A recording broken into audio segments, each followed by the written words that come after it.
Direto da redação. O Senado aprovou um projeto para refinanciar a dívida dos estados com a União.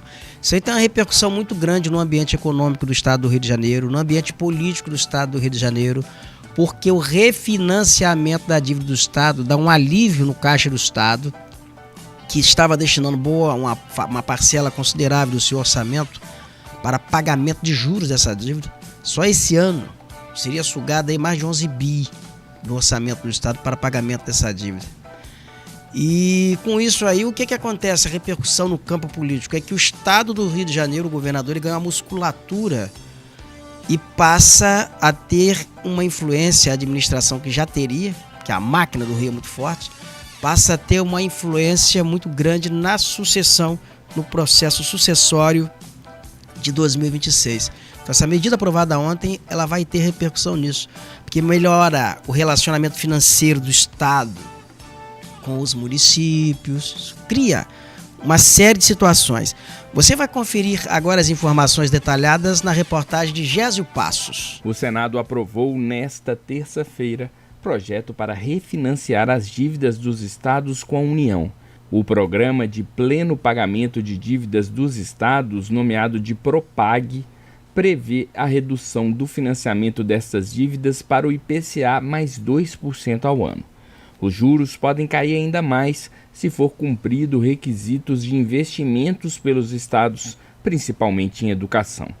Os estados também vão poder repassar à União empresas públicas estaduais, bens móveis e imóveis, créditos a receber e outros ativos para abatimento da dívida.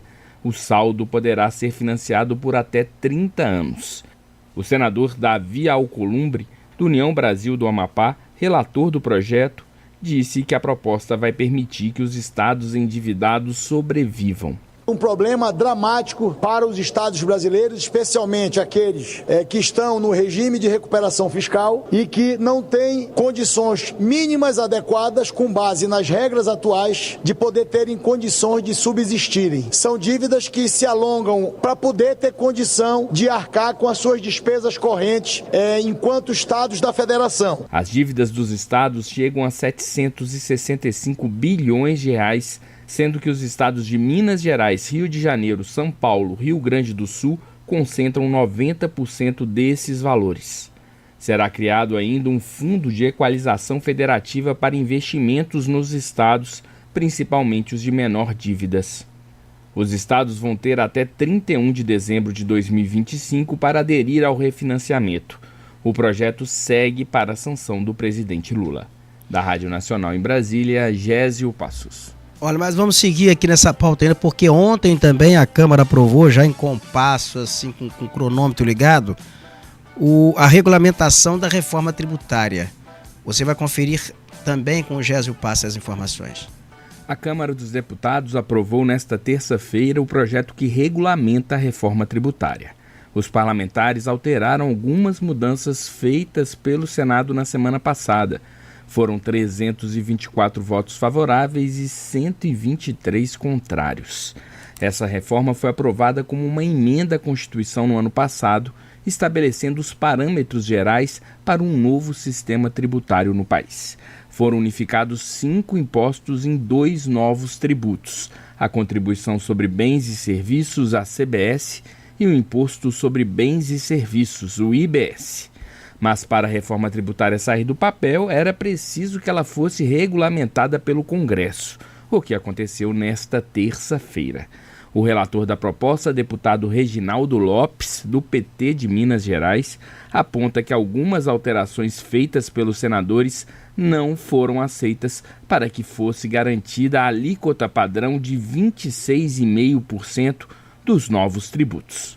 Alteramos o texto do Senado justamente para preservar a reforma tributária naquilo que é mais importante para o país, fazer o Brasil voltar a crescer, gerar emprego e oportunidades.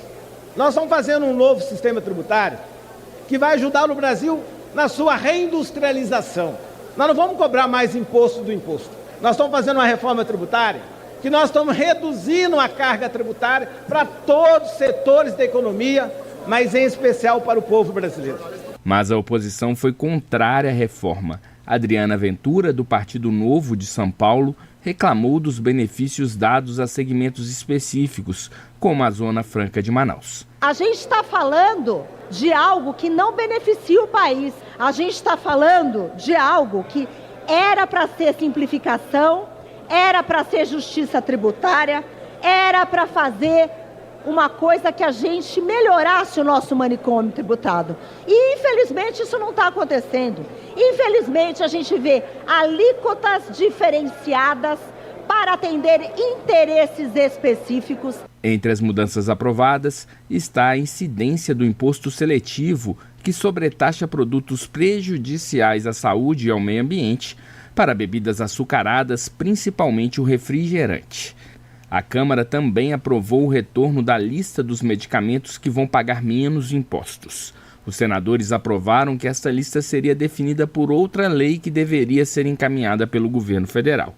Os deputados retiraram biscoitos, bolacha e água mineral da alíquota reduzida de 60% da cesta básica, voltando à tributação padrão. Também aprovaram o fim da redução em 60% da alíquota para serviços de saneamento e água e de veterinária. O texto agora vai para a sanção do presidente da República. Da Rádio Nacional em Brasília, Gésio Passos.